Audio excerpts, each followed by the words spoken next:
ม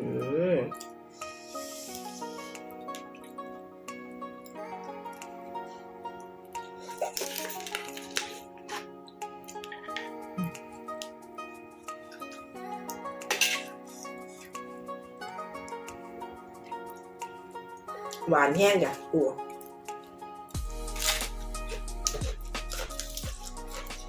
สวัสดีจ้าพอละจ้าในช่องพากินแซ่บชาแนลนะคะมื้อนี้ก็ได้เมนูมาฝากพี่ฝากน้องเลยค่ะตำทะเลเดือดนะคะเนาะกะสิมีปลาหมึกกระดองจ้ะกุ้งซุปปูม่าแล้วก็มีกุ้งสดน้ำจ้ะผักแก้มของเฮาก็คือเกาจ้ะสลัดนะคะแล้วก็แตงกวามื้อนี้ได้อันนี้น้ำจ้ะมะระขีนกจ้ะกินกับมาม่าจ้ะมาจ้ะแล้วแซมกันจ้า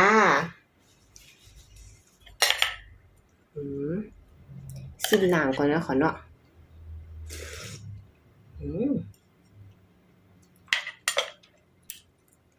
เด็ดคักจ้ะกุ้งสุกจ้ะ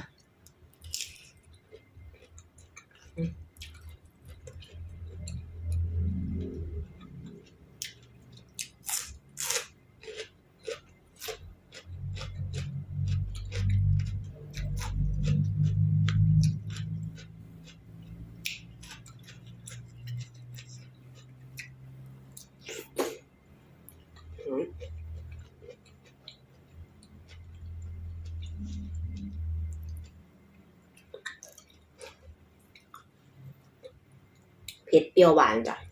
แซ่บ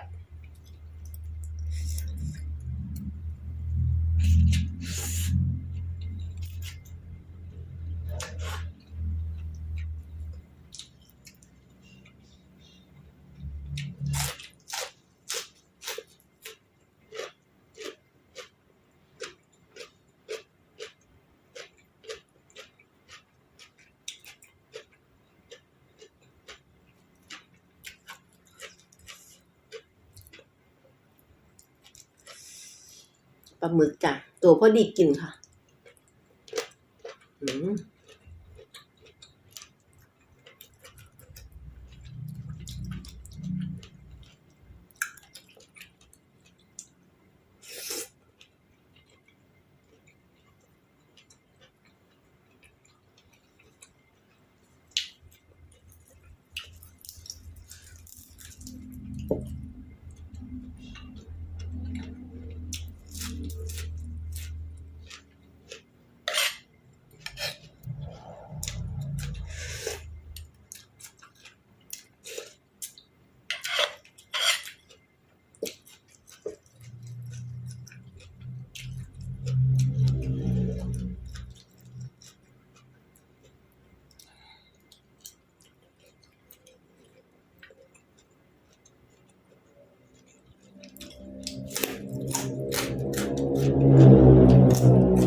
ปูจ้ะสดๆเลยจ้ะ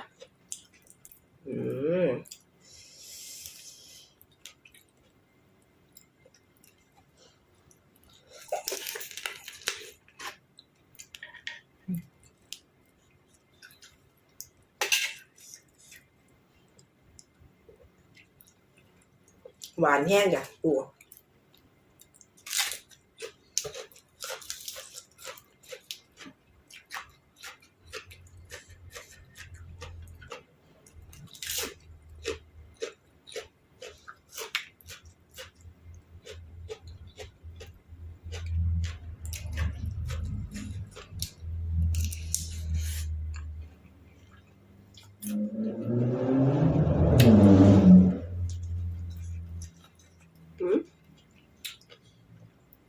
มะระขีนกจ้ะ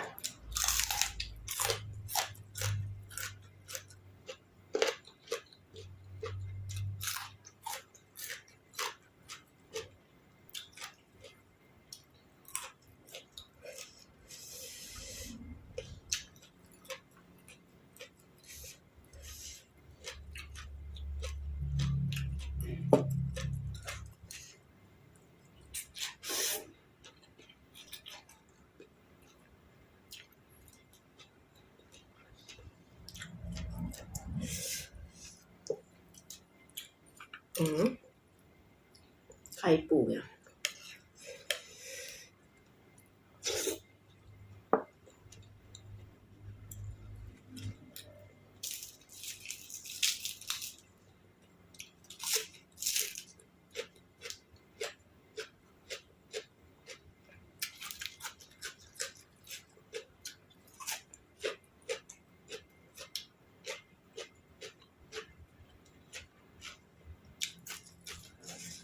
ปลาหมึก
ผักขาจ้ะ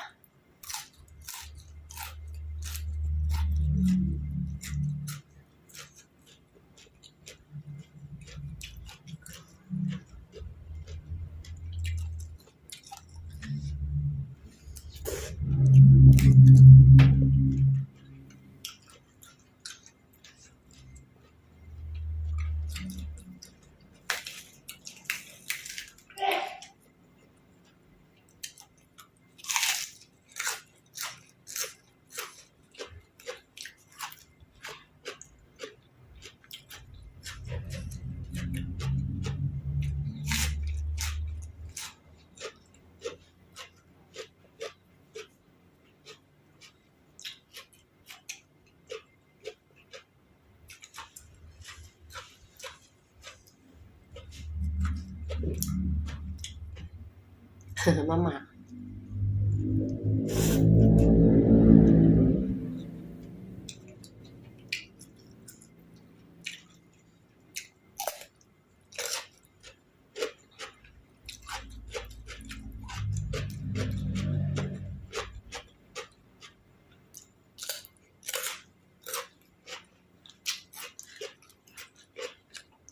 ตำใส่มะกอกจ้ะแซ่บหอมมาจ้าแซ่บกันจ้า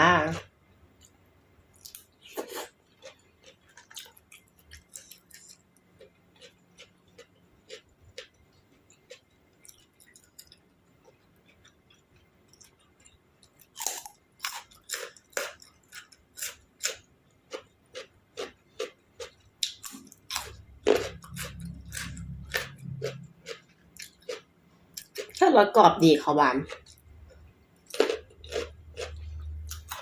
ก็ว่าเกิดเหตุ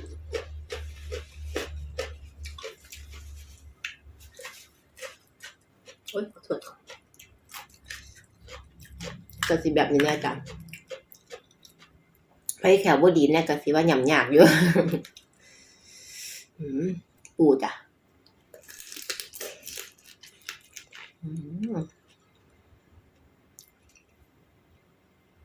หวานแห้งจ้ะ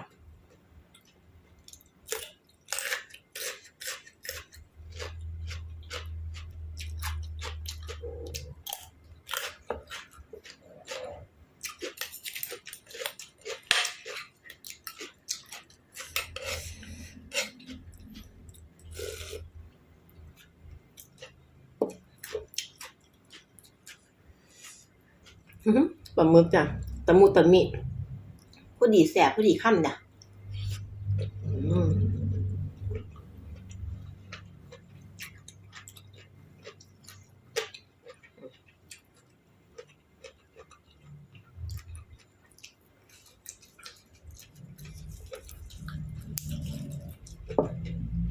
ผักแพรว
เขาอยากกินน้ำเนาะ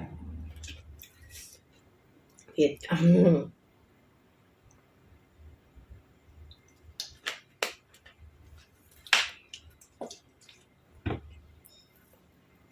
ละค่ะมื้อนี้กะตำทะเลเดือดเนาะค่ะเนาะเดือดอีหลีจ้ะ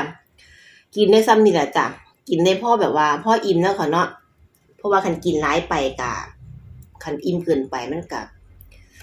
บ่ดีเนาะค่ะเนาะมันก็สิแบบบ่เป็นตาอยู่จ้ะเทิงกินเมนูกบเผ็ดพร้อมจ้ะ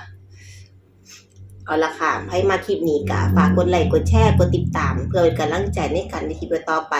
พอกันใหม่คลิปหน้าค่ะสำหรับมื้อนี้สวัสดีจ้าบ๊ายบาย